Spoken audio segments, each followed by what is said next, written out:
কাঁঠাল আমাদের জাতীয় ফল। এর মিষ্টি ও রসালো স্বাদে আমরা সবাই মুগ্ধ।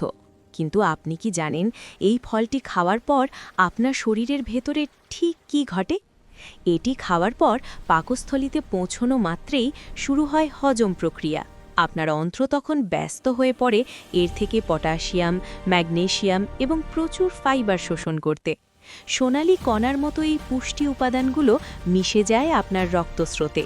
এর ইতিবাচক প্রভাব ছড়িয়ে পড়ে পুরো শরীরে। মস্তিষ্কের নিউরনগুলো সজাগ হয়ে ওঠে। কাঁঠালের পটাশিয়াম পেশির গঠন মজবুত করে এবং উচ্চ রক্তচাপ নিয়ন্ত্রণে সাহায্য করে। শরীর ভেতর থেকে এক উজ্জ্বল শক্তিতে পূর্ণ হয়ে ওঠে এবং আপনি অনুভব করেন তাৎক্ষণিক এনার্জি। তবে সাবধান, কাঁঠাল হজম করা বেশ কঠিন। অতিরিক্ত খেলে পেটে গ্যাস, বদহজম বা পেট ফাঁপার সমস্যা হতে পারে। এছাড়া ডায়াবেটিস রোগীদের ক্ষেত্রে এটি রক্তে সুগারের মাত্রা বাড়িয়ে দিতে পারে।